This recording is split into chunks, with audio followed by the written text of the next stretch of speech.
You know I'm down for short JRPGs, especially nowadays, but sometimes it feels like the developers were too lazy to create more content for their JRPGs. As a result, the main story ends up being quite damn short. So here are 10 JRPGs that, in my opinion, should have been longer. Number 10. Grand Blue Fantasy Relink. This list will focus on games that are great, but ones that could have been even greater had the playtime been a bit longer. And I mean the main story alone, cause JRPGs like this one tend to be long, but only for two reasons. 1. Optional content, and 2. Brutal post-game. On normal mode, the main story of this game is beaten in less than 20 hours. For a game of this magnitude, this ambitious, that's definitely pathetic to say the least. I think it could have been longer had they expanded the universe, add more towns, and for goodness sake, real character development, especially for a lot of the other characters. You know, these visual novel segments didn't do much for me, to be honest. It's like the developers were expecting you to watch the anime or play the original mobile game and treat this one as a spin-off, maybe? Or hell if I know! I wanted the main story here to be longer, not because the story was great, it actually wasn't, but because the gameplay and the combat is badass. And yes, I know the post-game content is all about that, but it goes insanely hard after a while, and worst of it all, ridiculously repetitive. So yeah, more main story missions would have made this game far greater.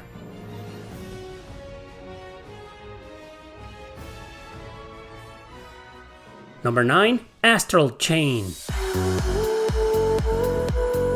I don't have a strong argument with this one. The length is actually fine, about 20 hours or so for the main story alone, a bit more on higher difficulties because of the grinding, but I still liked it so much that when I beat it, I was left wanting for more. I think the reason why the story is short is because you have no party members, and most of the development goes to your protagonist and the sibling you didn't choose. Yeah, the whole point was to have your legions as actual allies whom you control directly or give orders to, but like I said, you control both at the same time. Why couldn't at least the unchosen sibling fight by your side the whole game? It would have made the multiplayer feature much better, since the one they made, where the second player controls the legion, is pretty damn bad. Anyway, this action RPG is awesome as it is, but as a AAA game, it should have been longer in my opinion.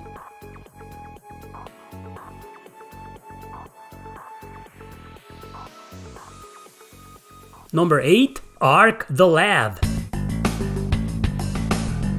This game might as well be the poster child of today's video, a JRPG that definitely should have been longer. It had everything to be one. Good story, good characters, good battle system, good gameplay mechanics, good balance, good music. Man, why is it only like 10 hours long? Sure, it came out at the very beginning of the PS1 era, even though it stayed in Japan for a long time until Working Designs localized it in 2002. Even if you grind a lot and do side quests, you won't make it past the 20-hour mark. Thankfully, the developers knew this first entry had been way too short. They were aware of the criticism, so they made the sequels much longer. Ark the Lad 2, for example, is easily a 30-hour long game of main story alone. But yeah, the first one is a fantastic strategy RPG despite its short length. However, once you beat it, you'll probably be like, that's it? Number 7. White Knight Chronicles. This is a legendary case that easily represents my video's title. Its length is precisely the reason why it disappointed thousands of people, if not hundreds of thousands. Level 5, the developers wanted to try their hands on possibly an MMORPG, as this game included online multiplayer features. Problem is, they treated it as such, and it felt like they just added the main story quest because, I don't know, maybe Sony told them to? And it had a lot of potential with interesting lore, character development, well-shaped world, etc. But you can beat it in like 15 hours if you ignore side content. The world, the characters, and the progression, as a result, feel a bit generic in most areas, and it just falls short as a single-player video game. I'm not saying it's bad, it's actually pretty damn decent, but had level 5 focused on the offline main story quest a bit more, it could have turned out to be much better. Number 6. Cards RPG. I just reviewed this game in this recent video, so I'll be quick. I'm just here to say a couple of things that I didn't say there. For those who don't know, it's a grid-based strategy RPG that combines roguelike elements, as every map is randomly generated and character levels and stats reset after they end. But despite all of that, the game's too short. I beat it in 10 hours, and there are no side quests whatsoever. There is a post-game content, but it's just the main story maps randomly generated. I think this game had a lot of potential, enough to become a full-fledged tactics RPG, but it just didn't make it there. It was developed independently by Acquire, creators of Octopath Traveler, so maybe the budget wasn't big enough to expand the game's story and lore, especially the story since it's barely there, with close to zero dialogue and, as a result, non-existent character development. Or maybe they were aiming on purpose for a short and cheap experience, just for fun, I don't know. In any case, I like the combat in this game so much, but you know what, I don't really care for repeating the same randomly generated stage again and again in the post-game, just, well, for fun.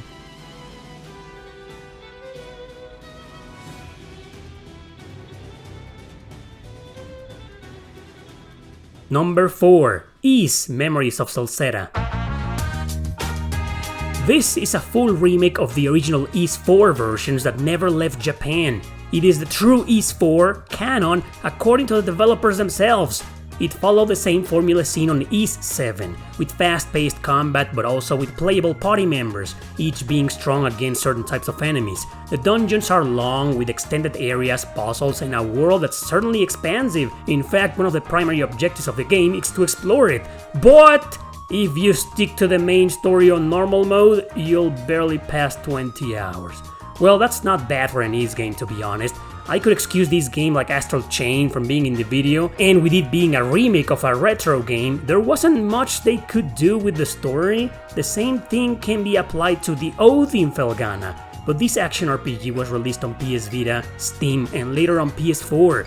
Carrying the Ys name, quite popular nowadays, you'd think they could have expanded the story a bit more, or added at least a few extra areas? I love this game and it's one of my favorites in the series, but the length should have been handled better.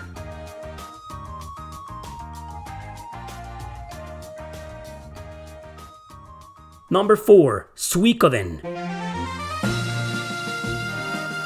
Another poster child for the video, an excellent video game that marked the beginning of a really important JRPG series, but it can be completed in like 12 hours. Yeah, way more if you recruit every single character here to get the true ending, but you still won't do more than 20 hours. Unless, I don't know, you grind a hell of a lot and waste time in minigames. For some reason I think a lot of you will do just that. Anyway, however you approach this RPG, don't you think the main story deserved better? It wasn't my first Suikoden actually. I started with 2, which is one of the best, so when I jumped into this one and I beat it, I was just like with any other game in this list, kinda disappointed. Not because it had been bad, but because it had been so good, I just wanted more!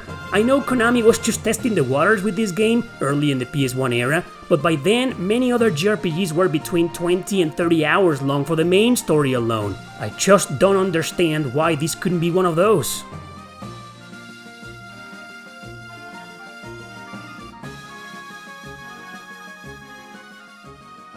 Number 3. Tales of Xillia. In previous occasions I've said that this game respects your time, like most JRPGs in this video actually, precisely for being short. But the thing is, well, it's just too short. It should have been longer considering it's a Tales game. Those are usually 30 hours of main story at least and only go up from there, depending on the player. But this one is about 25 hours max, ignoring optional content. There is, of course, a reason why it was made this short. I made a video about this game and its sequel that I'll leave at the end in case you want the full story. Anyway, it's ironic how despite its short length, this action RPG turned out to be a legendary masterpiece. Fans keep begging Namco for a re-release on modern systems for good reasons. But it's also kind of ironic how it's one of the most beloved tales out there and it's actually one of the shortest.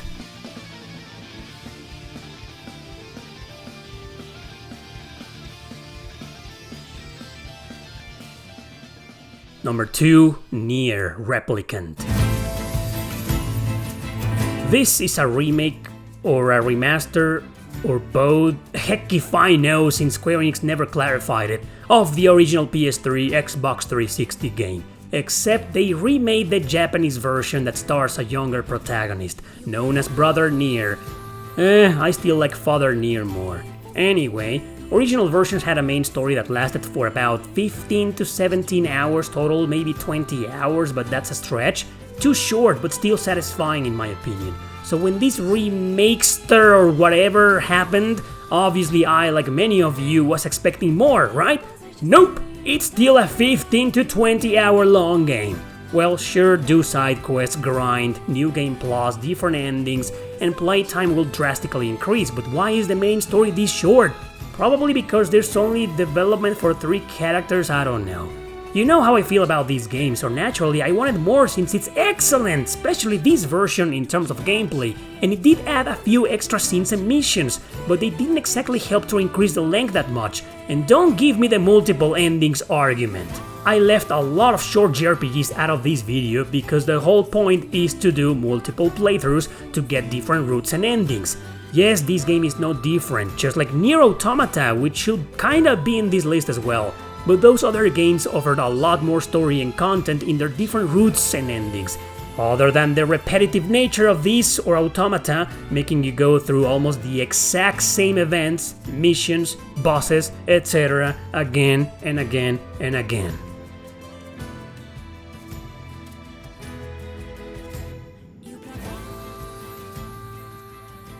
And number 1, the Super Mario RPG remake. While this remake is amazing and I freaking loved it, it is the ultimate disaster. It's number 1 because it's the most ironic of the bunch. NieR Replicant at least retained the same length, so did other remakes and remasters out there, but most of them added a lot of other stuff so they ended up being longer, right? But in this remake, believe it or not, everything turned out shorter! Quite possibly because it was rebalanced, with a decreased difficulty and some quality of life features like fast travel. So in the end, this remake is beatable in like 12 hours or so. I'm not kidding. Whereas the original Super Nintendo version could take you up to 18 or 20 at least, maybe a bit more if you did side quests and grinded until level 30 to beat the secret boss. Well, the level cap is still present in this remake. You can fight both versions of the super boss, and it's got some post-game content with several tough bosses to fight. But even with all of that, 15 hours max is the total playtime your file will say. There just isn't much to do here than that. I wish they could have expanded this remake a bit more, add new areas, a bit more story maybe, or remove the level cap. However, they did nothing of the sort, and it feels like they just sold us the same game again. It's still very awesome, don't take me wrong, but only if you like, well, very short JRPGs.